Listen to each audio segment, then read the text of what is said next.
Hello and oh boy, I already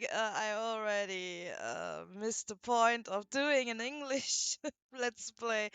Hello everybody, welcome to Elegies. I wanted to welcome you again in German. This is such a German thing to do.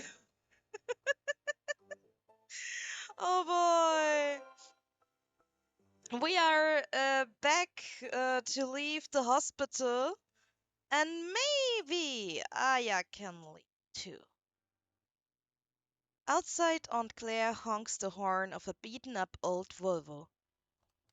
Without thinking, I hold the back door open, as if an Aya needs that in order to get in. You want to make me feel like a chauffeur? Sit up front, kid. Right. Sorry. I follow Claire's instructions, and once I'm seat-belted in with my crutches by my side, she eases on the gas. In the mirror above the dash, I can see Aya sitting behind me, her eyes wide open with wonder and excitement. Aunt Claire turns on the radio, and a rock song from the 1970s plays softly through the tiny car speakers as we travel down the smoothly paved road. The scenery outside the windows should be familiar. I've been in this part of town often enough to be used to it by now. But something about it strikes me as dreamlike and uncanny. I guess my cat is incoming. There is my cat! Yeah, I know my little tiger. It's like I'm seeing another world for the first time. The world where my parents are dead. In an instant, I reach over and slap the off button of the radio on the radio. Aunt Claire tilts an affronted gaze in my direction. Not a Springsteen fan? Not today. I used to like the song, so I'd rather it not forever remind me of my parents' funeral. Aunt Claire shrugs as the light turns green, allowing us to turn left down the winding street toward the graveyard. We drive in silence the rest of the way, interrupted only by the occasional exclamation of joy when Aya spots an ice cream place or a really cool looking house. Nothing gets that girl down.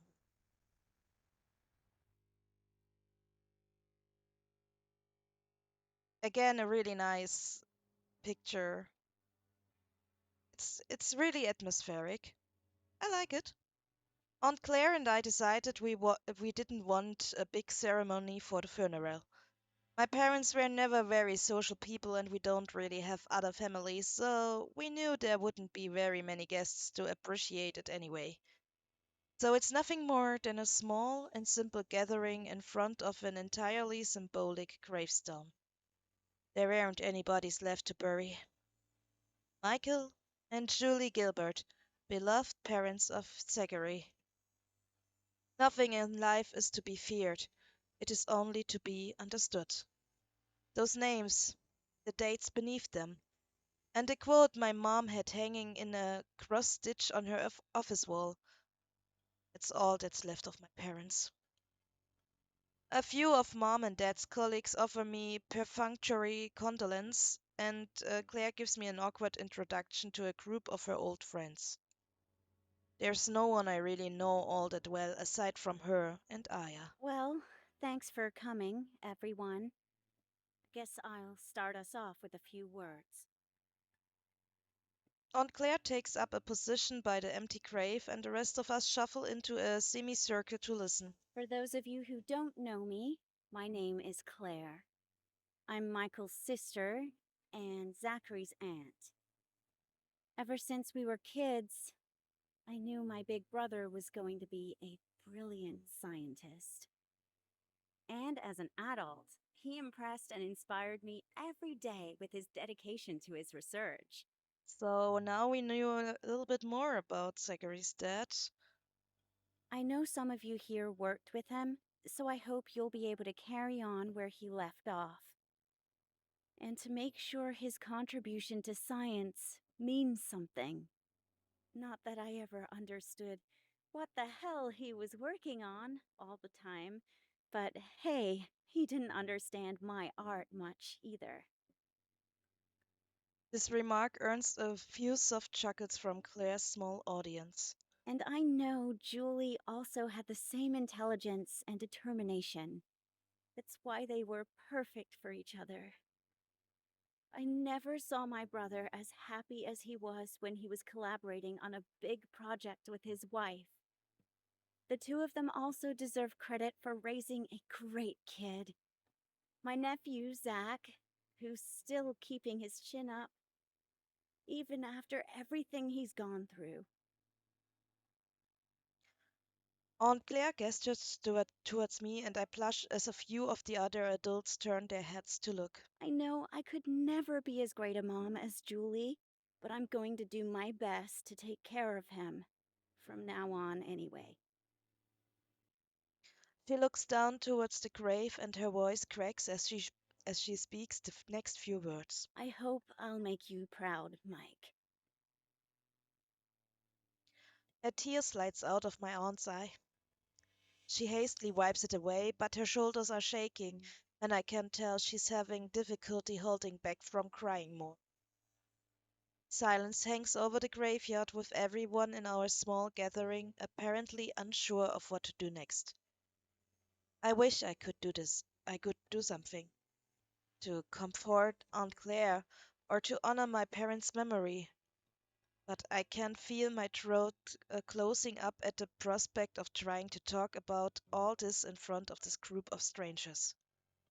What if I say something totally stupid? Or what if I just start crying too and everyone feels even more awkward? Then I feel Aya next to me, her ghostly hand brushing against mine with a familiar tingling sensation. I turn to look at her and she gives me an encouraging nod as if she can tell what I'm thinking. I respond with a subtle smile before taking a couple hobbling steps forward. You will, Aunt Claire. Thank you so much for that speech, and thank you to everyone else for coming here to express your sympathy. It means a lot to us, and I'm sure it would mean a lot to my parents too. I'm just making this up as I go along, but somehow it actually sounds pretty good. Now to keep it going for a little while.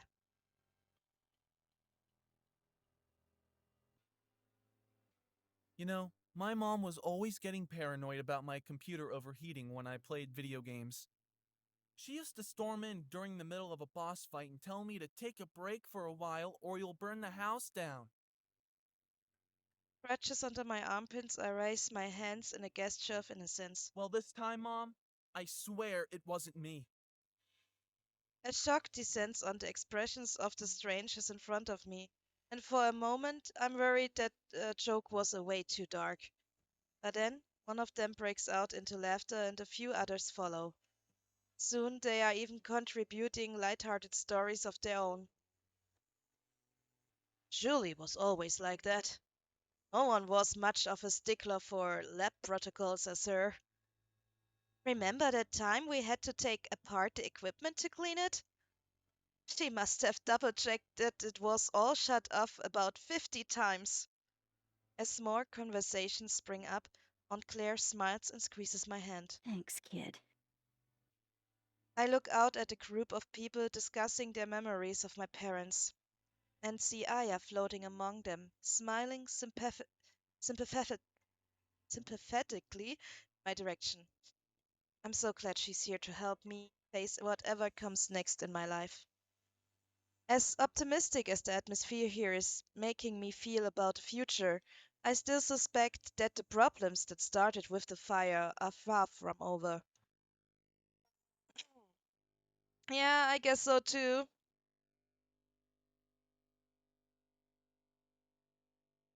And we got a trophy for hold the funeral speech. I start to feel a little bit better after the funeral. A small and slapdash As small and slapdash an event as it was, I think it helped to give me some sense of closure about my parents' deaths. Little by little, I'm starting to be able to picture a future without them. My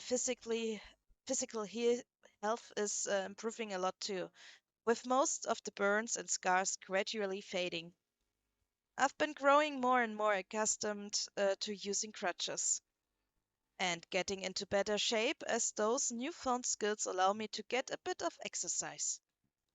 My days grow less monotonous as Aya and I began spending more time wandering the rest of the hospital outside my room. Sometimes we end up just hanging out in the garden, but other times we amble through the halls of various wings looking for anything interesting that might be going on.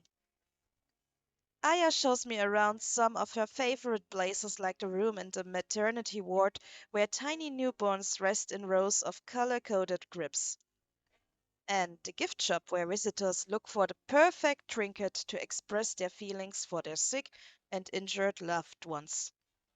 Of course, I'm much less of an inconspicuous presence than Aya is. She's free to flit around wherever she wants since she's invisible and all, but a growing teenager boy lurching around on crutches is a bit more obvious. I got turned away from several of the more restricted areas that Aya insists would be really interesting if I could see them. One afternoon, I even get a serious lecture from a furious lab-coated doctor. After I accidentally stumble into what turns out to be where medical researchers from the university do some of their more sensitive work, she practically drags me to the nearest elevator and get rid of me, which I think is pretty rude way to treat a temporarily disabled kid who's just innocently exploring to pass the time. Aya finds it pretty funny though. She would, since she's not one to getting yelled at and manhandled. But no matter how harsh the treatment I occasionally receive, it doesn't do much to dissuade me from continue my brave expedition through the winding halls of the massive hospital my friend and I call home. I don't think I could put a stop to it even if I wanted to, considering how enthusiastic Aya is about getting me out of bed and into some new location every morning. Even without being able to physically touch me, she's almost as forceful as that angry doctor. The girl just loves to explore. But if I thought I had already seen her at her most excited, she proves me wrong with a burst of joyful energy on the day we finally come across the library. Oh, so we found the legendary library.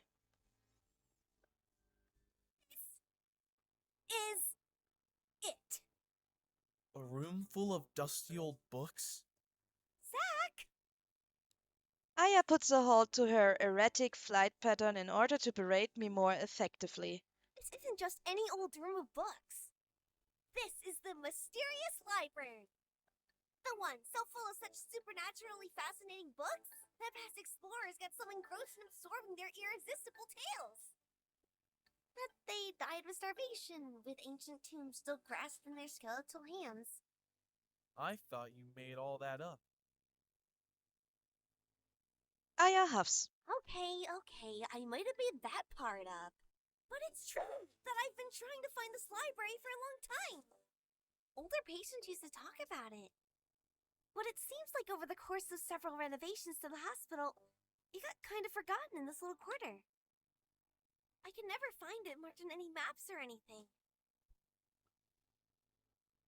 But now we're here! Look at all these books! Aya scans the titles on several weathered spines as she hovers down the length of the shelf.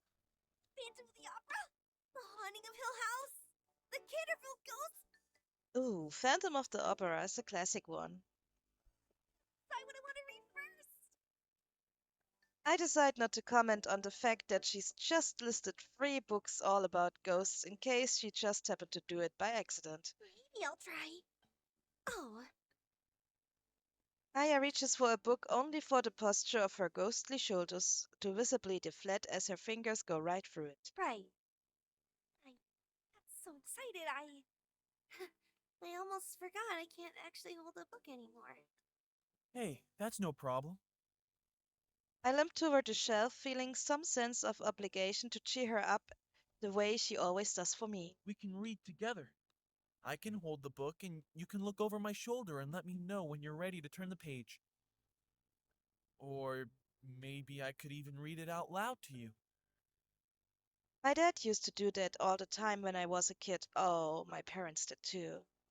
Always before sleeping, they sat next to me on my bed and started to read me some fairy tales and yeah, nice. Really? You wouldn't mind? Of course not. Not that I've ever tried to read a book out loud before. But after my speech at the funeral went over so surprisingly well, I'm feeling pretty confident about my public speaking skills. Hey, you pick the book then. What do you want to read? All right. Hmm. I peruse the titles on the shelves, some of which are partially concealed by a build-up of dust. I recognize a lot of old classics as well as some others I haven't heard of before. Eventually, one that I used to love when I was little catches my eyes. I shift my crutches closer until I can lean over and take it off the shelf. I think you'll like this one. I'm sure I will. Let's see here. I look around the room and spot an armchair that doesn't look too decrepit or uncomfortable. Sorry for my English, guys. Sometimes I have. I hobble over there and sit down, crutches leaning against the side of the chair and Aya hovering at my shoulder. Before cracking the weighty hardcover open and flipping to the first page. Okay, ready? Yeah, we are ready, Sick. Ready. You don't know about me without. No, hang on. Let me start over. I pause and then resume with the most ridiculous Southern accent I can muster. You don't know about me without you have read a book by the name of The Adventures of Tom Sawyer. But that ain't no matter. Aya laughs at the silly voice, which only encourages me to play it up even more as the story's introduction continues. Now, the way that the book winds up is this. Tom and me found the money that the robbers hid in the cave, and it made us rich. We got $6,000 apiece, all gold. It was an awful sight of money when it was piled up. Well, Judge Thatcher, he took it and put it out at interest. As I recount more details of Tom Sawyer and the Huck Finn's previous adventures, however, Aya grows quieter, and I start to worry that she's not enjoying it so much after all. But Tom Sawyer, he hunted me up and said he was going to start a band of robbers. And I pause, hearing a slight sniveling sound. Are you okay? I twist around in my chair as much as I can. To my stunned surprise, Aya's face appears to be scrunched up in an attempt to ward off tears. When she notices me looking at her, she hides her face behind her hands. What's wrong? Is my accent really that bad? Aya starts to laugh for a moment and then dissolves into hiccoughing sobs. Just that. Spectral tears run down her face as she struggles to speak, and I'm at an absolute loss for how to comfort her. I can't even give her a hug. You're leaving soon, and Her shoulders shudder violently. I won't have anyone to talk to, and we won't be able to go on any more adventures like Huck Finn and Tom Sawyer. Getting that last sentence out seems to have taken all the strength also strength she had, and she follows it up with a wordless wail, weeping into her slightly translucent hands. Carefully, I lift myself out of the chair so that I can at least face her more directly, even if it's impossible for me to touch her. It's okay, Aya. I'm not sure if those words really accomplish much. Not knowing what else to say, I lean against the side of the chair helplessly, waiting for her to calm down. Eventually, her tears slow to a stop, and and she wipes her face and looks up at mine. I fix my eyes on hers, my gaze unwavering. It's okay. I've thought about it, and we don't have to be apart. What do you mean? You're almost well enough to go home, and I. Her shaky voice is slightly hoarse from sobbing. And you can come with me. She gasped, her eyes lighting up with sudden joy. Why not? We already figured out a way you can leave the hospital. There's no reason that you have to stay here if you don't want to. So, come to Aunt Claire's house with me. We can still hang out and go for walks around the neighborhood when I get the cast off and we could play video games. Video games? Aya breaks into a white green. Yeah, we can do whatever we want. I I don't want to be separated from you either, Aya. You're my best friend. And hey, if it turns out you hate being roommates with me, you can always just float back here and find something else to do. You really mean it? You'll take me with you? Of course! Thank you, Zach. Aya flings herself towards me, and a cold shiver runs through my body as she throws her arm around and through my shoulders. It's not quite the same as hugging a living person, but then again, I never much liked hugging a normal people anyway. I'll take a cold, ghostly hug from Aya any day.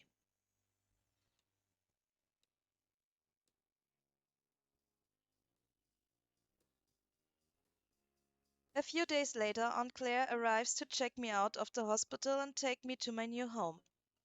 She brings some clothes for me to wear and has a chat with the doctor about my drug prescrip. Okay, this is a hard word for me. Prescriptions? I'm sorry. And when my next appointment will be before turning back to me with a smile on her face. All right, kid. Ready to go? Gripping my crutches, I turn to Aya, who's bouncing up and down next to me with unbridled excitement about our next adventure. Yeah, I'm ready. So out we go, I guess.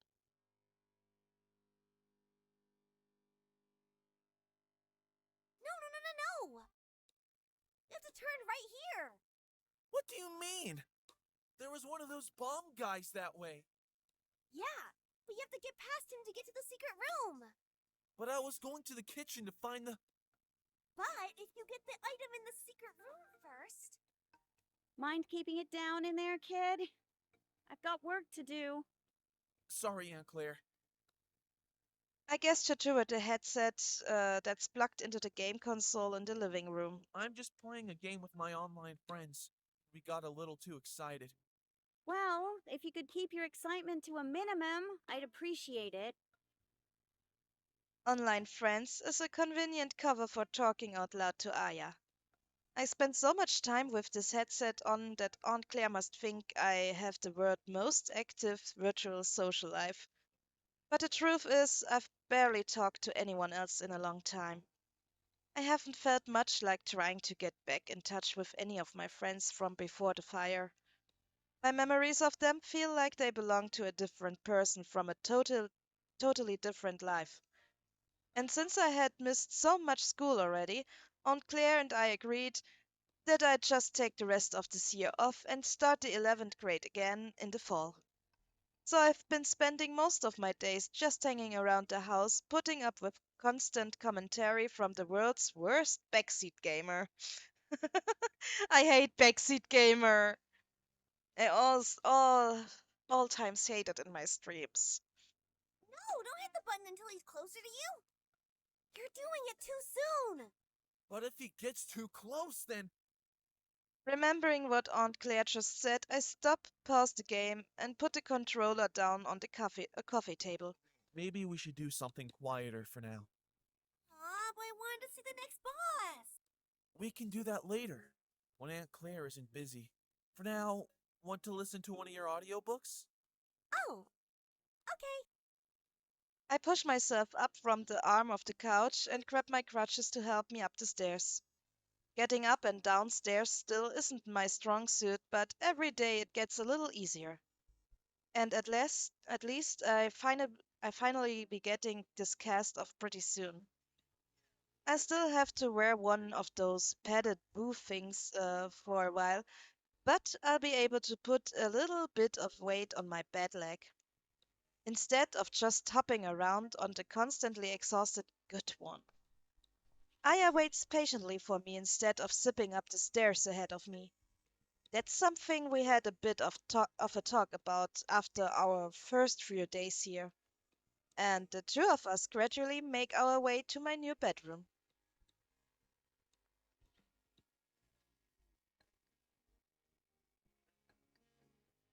I guess maybe I should call it our bedroom since it's Aya's almost as much as mine. She spends even more time hanging out in here than I do. I'd like to give Aya a room of her own, but since Aunt Claire doesn't know she exists, it would be hard to explain why I want to reserve some of our small rental houses' limited space for apparently no one to use. At least Aya doesn't actually need anywhere to sleep. It seems like ghosts don't do that. When I'm in bed, she goes out exploring or watches TV. If I can get away with leaving it on a low volume for her. Watching game shows is still one of her favorite ways to pass the time. That and listening to the audiobooks I've set up for her on my phone. Did you finish the third John Sinclair book already? Lately, she's been hooked on this German series about a guy who solves supernatural mysteries. Hey, it's German! It's my home! Yeah, you the fourth one. Uh, let me see. I scroll through my phone a bit. Yep, that one's on here. Yes, I want to listen. Okay, have fun. I'm going to go back downstairs for a bit while you're listening. Okay? Okay. I press play on the audiobook and turn the volume up to the level that Aya likes before leaving the phone on the nightstand.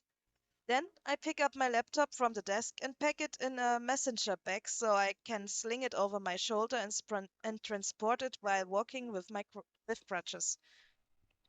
The low tone of an extraordinarily British narrator setting the scene for the detective's case next case fade into the distance. Sorry, my cat is running around and I can't see the monitor because of his biggy picky being. So cute. As I cautiously climb back down the stairs to the living room.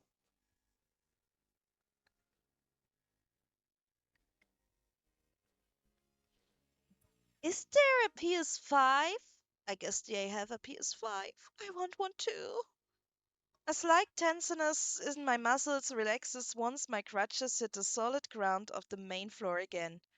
Aunt Claire has done a lot to furnish my new room comfortably. She even bought me this new laptop and phone and everything, and I really do appreciate it. But I've been feeling a gradual nagging nervousness building in my brain whenever I spend too much time upstairs these days. I prefer to be in the more open areas on the main floor where there are plenty of easy exits and no high windows. Besides, I think it's good for Arya and me to have some quiet time on our own once in a while. Plus, while she's been entertained by her ghost hunting hero, I'm free to do a little mystery solving of my own. With the help of my trusty laptop, I've been searching for any clues that might be out there about who Aya was before she was a ghost. I haven't really told her how much effort I'm putting into this yet, because I don't want to give her false hope. I mean, what if it turns out I can't find anything? Regardless, I'd like to do something to help her if I can. And maybe if I can uncover some details about her past, it will help her remember more. Maybe we could track down some people she used to know, and she could check up on them and see how they are doing these days. Maybe one of them might even be able to see her too.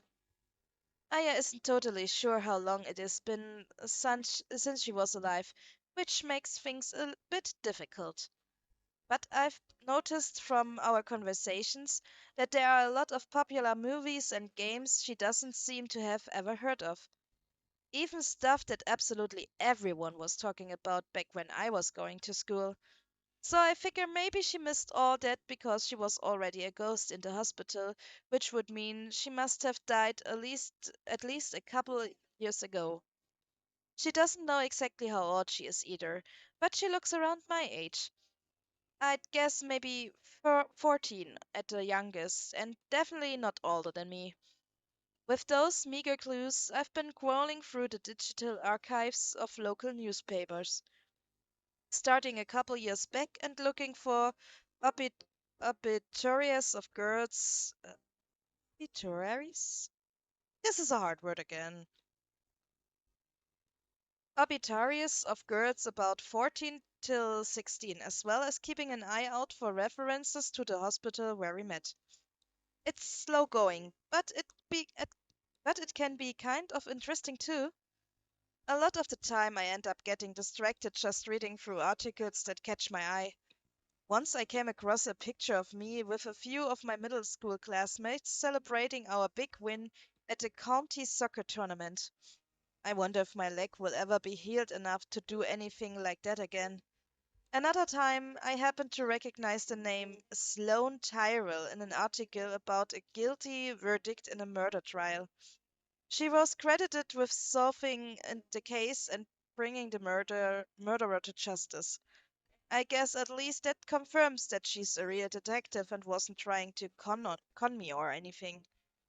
Not that that makes me feel much better about the prospect of seeing her again.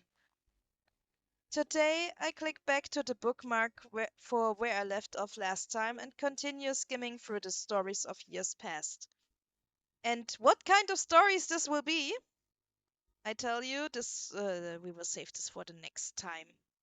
Um, I guess we are like 2 hours in the game now, and I heard it should be at least 5 to 7 hours. So yeah, we have much to do. I hope you enjoyed the episode. Sorry for being a little bit whiny at the funeral part. Um, it's always a sign how good this game is, how good this visual novel is to make me cry in a moment like this. And maybe my past year also showed there a little bit again. So yeah, guys, see you next time. Love you all. Until then, bye bye.